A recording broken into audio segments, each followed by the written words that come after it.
Bharatiya Janata party और जदयू की सरकार जो है वो दलित विरोधी है। नीतीश कुमार की सरकार जो है फिर से दलितों की हकमारी करने के लिए आगे बढ़ रही है। 2015 में ताती, तत्वा और पान समाज जो अति पिछड़ा में था उसको आरक्षण दे करके फिर अनुसूचित जाति की हकमारी की।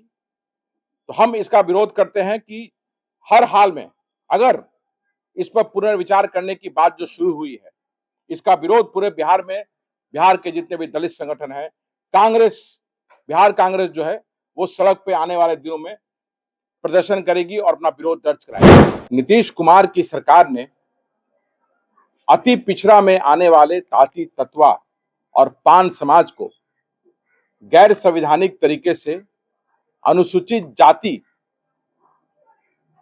में आरक्षण का लाभ देना शुरू कर दिया, जो कि कहीं से भी सही नहीं था। जुलाई 2025 में सर्वोच्च न्यायालय ने बिहार सरकार के इस आदेश को निरस्त कर दिया और स्पष्ट रूप से कहा कि ताती, तत्वा और पान समाज जो है उसे अति पिछड़ा में ही जाना चाहिए। पहले से जो अति पिछड़ा का लाभ ले रहा है उसे अनुसूचित जाति में आरक्षण देना, ये सरकार का दोहरा चरित्र दिखाता है कि नीतीश कुमार की सरकार भारतीय जनता पार्टी और जदयू की सरकार जो है वो दलित विरोधी है, क्योंकि बिना आरक्षण का दायरा बढ़ाए हुए अगर अति पिछड़ा समाज के किसी भी जाति को अगर पहले से आरक्षित अनुसूचित जाति के कोटा में अगर लाभ दिया जाता है तो अनुसूचित जाति की हकमारी वो होती है। और बिहार में 10 सालों तक, 9-10 सालों तक ताती, तत्वा और पान समाज ने आरक्षण का लाभ लेकर के नौकरियां पाई। हमारा ये कहना है, अब चूंकि सर्वोच्च न्यायालय ने इस आदेश को निरस्त कर दिया है, तो जो नौकरियां गलत तरीके से सरकार के गलत डिसीजन के कारण ताती, तत्वा और पान समाज के लोगों को मिला है, वो उन सभी को रिकॉल करना चाहिए, निरस्त करना चाहिए, क्योंकि सर्वोच्च न्यायालय से बढ़कर इस देश में आदेश जो है उन्हीं का चलता है, सर्वोच्च न्यायालय का। बिहार विधानसभा अभी चल रहा है और बिहार विधानसभा में जो निरस्त आरक्षण ताती, तत्वा, पान समाज को जो मिला है उसे फिर से बहाल करने के लिए मांग उठी है। और सरकार का कहना है,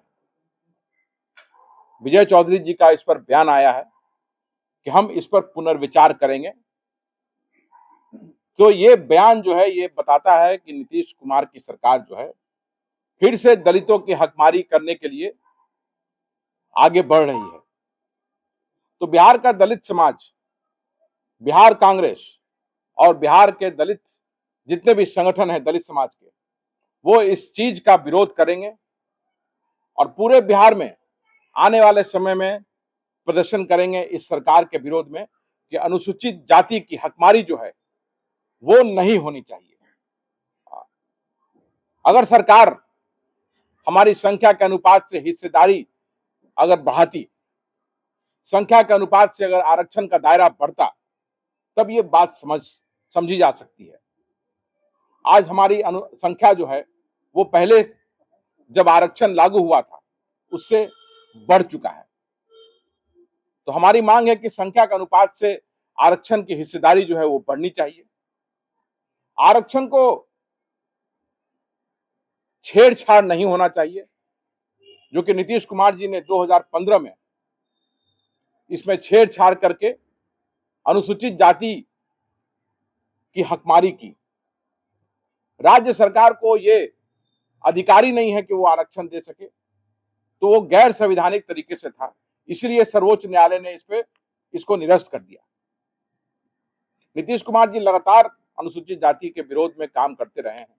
2005 में सत्ता में आने के बाद 2007 में उन्होंने दलित महादलित करके अनुसूचित जाति को कमजोर करने का काम किया। 2015 में ताती, तत्वा और पान समाज जो अति पिछड़ा में था, उसको आरक्षण दे करके फिर अनुसूचित जाति की हकमारी की।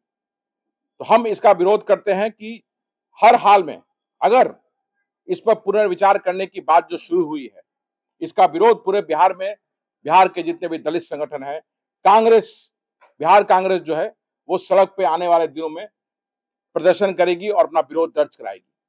Question please. अच्छा, आप विरोध कर रहे हैं, लेकिन आपके प्रदेश अध्यक्ष हैं, उन्होंने इस मुद्दे पर किसी तरह का कोई टिप्पणी नहीं आया। नहीं, प्रदेश अध्यक्ष तो कुछ दिनों के मेहमान हैं और जनहित के मुद्दों से बिहार कांग्रेस के अध्यक्ष राजेश राम जी को कोई मतलब रहता नहीं है। जनहित के मुद्दों को मैं लगातार उठाता हूं और उसके लिए संघर्ष करता हूं और जब जब जरूरत पड़ेगी संघर्ष करता रहूंगा। क्योंकि जीतन राम मांझी भी गठबंधन के हिस्सा है, चिराग पासवान भी गठबंधन के हिस्सा, दोनों दलित समाज से आते हैं। अगर आरक्षण से कोई छेड़छाड़ होता है, आरक्षण घटाया जाता है, तो वो लोग तो आवाज उठाएंगे ही। भाई 2015 में जनता दल यूनाइटेड और भारतीय जनता पार्टी की सरकार ने आरक्षण से छेड़छाड़ किया और अति पिछड़ा में जो समाज था, ताती, तत्वा और पान, उसको अनुसूचित जाति में शामिल करके अनुसूचित जाति की हकमारी की। तो अभी पिछले 9 वर्षों से 10 वर्षों से जीतन राम मांझी और चिराग पासवान कहां थे, कहां सोए हुए थे? और आज विधानसभा में जब इसके पुनर्विचार की बात हो रही है तो कहां सोए हुए हैं और क्या कर रहे हैं? मेरा आपके माध्यम से जीतन राम मांझी और चिराग पासवान और जो भी दलित के नेता जो हैं, चाहे वो सरकार में हैं या नहीं है या विपक्ष में है, सभी से सवाल है कि वो कहां हैं और कहां सोए हुए हैं, क्योंकि लगातार हमारे समाज की हकमारी, आरक्षण के साथ छेड़छाड़ किया जा रहा है।